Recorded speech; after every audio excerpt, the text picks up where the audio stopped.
श्रीमद्भगवद्गीता संजीवनी आहे.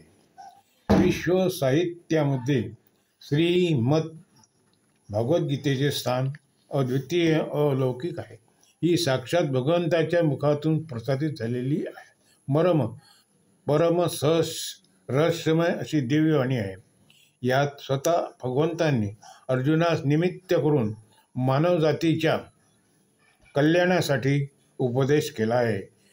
पांडवांनी 12 वर्षाचा वनवास व 1 वर्षाचा अज्ञातवास संपवून जेव्हा प्रतिज्ञेप्रमाणे आपले अर्धे राज्य मागितले तेव्हा अर्धे राज्य तर सोडून द्या, दुर्योधनाने तीक्ष्ण सुईच्या अग्रावर मावेल इतकी जमीन सुद्धा युद्धा वाचून देण्याचे मान्य केले नाही. म्हणून कुंती म्हणाली, आता या दोघांना, या कौरवांना, दुष्टांना लवकरच नष्ट केले पाहिजे. जिवंत राहिले तर पाप वाढत जाईल. ह्या 2 कारणांनी माता कुंतीने युद्धासाठी आज्ञा दिली होती.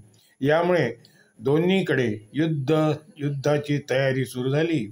धृतराष्ट्र आंधळे होते. त्यांना महर्षी वेदव्यासांनी प्रेमामुळे दिव्य दृष्टी देण्याचे ठरविले. धृतराष्ट्र म्हणाला, युद्ध पाहण्याची इच्छा असेल तर मी तुला दिव्य दृष्टी तुमच्या कामास येईल. धृतराष्ट्र म्हणाला, मी जन्मभर अंधार राहील, पण मला युद्ध कसे होते आहे याचा समाचार सांगावा. तेव्हा वेदव्यासांनी संजयला दिव्य दृष्टी दिली आणि म्हणून धृतराष्ट्र संपूर्ण युद्ध ऐकू शकत होते. श्रीमद भगवद्गीतेचा 1 अध्याय आम्हास काय सांगतो ते आम्हाला सांगायचं आहे. अध्यायाचे प्रधान विषय श्लोक 1 ते 11 दोन्ही सैन्यातील प्रमुख शूरवीरांचा नामनिर्देश, त्यांचा सामर्थ्याचा उल्लेख. श्लोक 12 ते 19 दोन्ही सैन्याचा शंखध्वनीचे वर्णन.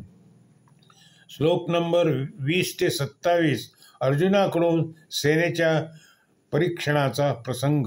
श्लोक 28 ते 47 अर्जुनाची भीती, प्रेम, शोकायुक्त भाषण. श्लोक 1 ते 27 मध्ये सांगितलेली माहिती थोडक्यात सांगण्याचा प्रयत्न करतो आहे.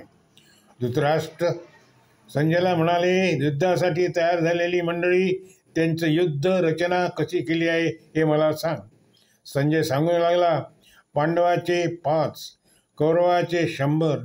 दुर्योधन दुःशासने आपलेकडील व्यक्ती पांडवांच्या सेनेची रचना पाहून द्रोणाचार्याजवळ येऊन दुर्योधना म्हणाला, आपले बुद्धिवान शिष्टप्रिय अर्जुनाने दुष्टधुनाने व्यूहरचना करून सेना उभी केली. ही पांडुपुत्राची प्रचंड सेना पहा. या सैन्यात मोठे मोठे धनुष्य घेतलेले भीम, अर्जुन यासारखे शूरवीर, सांत्यकी, विकर्ण, महारथी, द्रुपद, दृष्टकेतू, केतितान, बलवान, काशीराम, पुरुजित, कुंती भोज आणि सुभद्रापुत्र अभिमन्यू आणि द्रौपदीचे 5 पुत्र हे सगळे युद्ध करण्यासाठी उभे आहेत. कौरवाकडील पराक्रमी सेनापतीची नावे आपल्या द्रोणाचार्य, पितामह भीष्म, कर्ण, कृपाचार्य, कधीच युद्धात हार न मारणारे अश्वस्थामा, तसेच सोमदत्तांचा मुलगा भूरिश्रवा.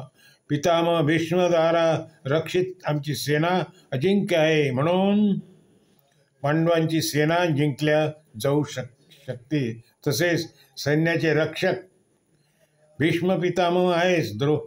द्रोणाचार्यांनी आपल्या वचनाला कायम ठेवावे. माझ्यासाठी जीवावर उदार झालेले शूरवीर आहेतच. अशा प्रकारे दुर्योधनाच्या मनात युद्ध करण्याचा आनंद निर्माण केला गेला. युद्धासाठी शंखगर्जना करावी. विश्वाचार्याने सिंहासारखी शंखगर्जना केली. अनेक नगारे, ढोल, मृदुंग, रणगाडे वाजू लागले. शंखगर्जना होताच अर्जुन आणि श्रीकृष्ण यांनी सुद्धा आपले शंख वाजवले. पांढरे शुभ्र घोडे रथाला होते. अर्जुन व श्रीकृष्ण त्या रथात बसले होते. श्रीकृष्णाने पातजन्य नावाचा, अर्जुनाने देवदत्त नावाचा आणि भयानक कृत्य करणाऱ्या भीष्माने पोंड नावाचा मोठा शंख फुंकला. कुंतीपुत्र युधिष्ठिराने अनंत विजय नावाचा आणि नकुल सहदेव यांनी घुशोष आणि मणिकपुषक नावाचे शंख वाजविले. दुर्योधनाला पाहून अर्जुनाने ध्वज उचलला, कृष्णाला नमस्कार केला. माझा रथ युद्धाच्या मधोमध नेऊन ठेवा, म्हणजे मला सर्वत्र नजर ठेवता येईल आणि कौरवाकडील सर्व श्रोद्धे दिसतील व युद्ध करणे सोपे जाईल.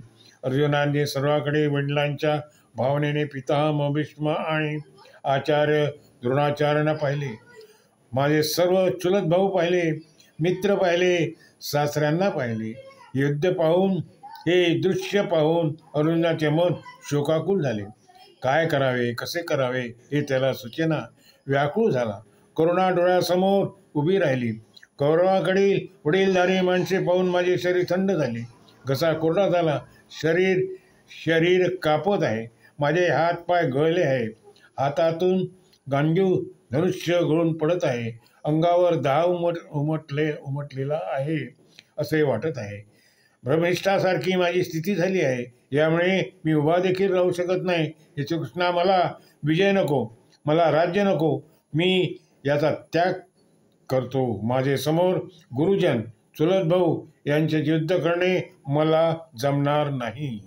मला मरण आले तरी चालेल.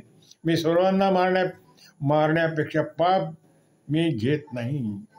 सर्वांना मारण्याचे पाप मी घेत नाही. कुलाचा नाश म्हणजेच कुलधर्माचा नाश होय. मला नरकात जाण्याचा मार्ग मोकळा होईल. कुलधर्म नष्ट होईल. नरकांची द्वारे उघडल्या जातील. मला विपरीत चिन्हे दिसत आहेत. नातेवाईकांना मारून कल्याण होणार नाही असे मला वाटत आहे. मी कौरवांनी मारून इच्छित नाही. मी कौरवांना मारू इच्छित नाही. हे भगवंता. अशा प्रकारे शोकाकुल झालेले अर्जुन रथाखाली उतरला. अर्जुनाच्या संवादातून पुन्हा तुम्हा मला विषाद योगे मार्गदर्शन मिळते. विषाद योगेचे मार्गदर्शन मी श्री विजय कुलकर्णी यांनी आपल्या काल्पनिक तऱ्हेने या प्रथम अध्यायामधले आम्हास सांगण्याचा मी प्रयत्न केलेला आहे.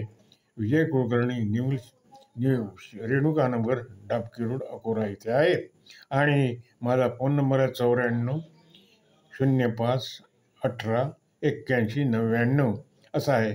आणि या लेखनाचे आधार अनुवादक श्री स्वामी राम सुखदास आणि श्री जय दयालाल गोयनका यांच्या भगवद्गीता ग्रंथातून हा लेखन आधारचं निर्माण मी केलेले आहे. जय जय गोपाल कृष्ण भगवान की जय. श्री कृष्ण गोविंद हरे मुरारी. हे नाथ नारायण वासुदेव.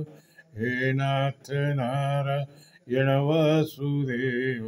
श्री कृष्ण गोविंद हरे मुरारी. हे नाथ नारायण वासुदेव. श्री विजय कुलकर्णी या सगळ्यांना मनोभावे आपण ऐकावे यासाठी एक नम्र प्रार्थना करतो आणि हे श्रीमद भागवत गीता संजीवनी हे पूर्ण बंद करतो. जय जय रघुवीर.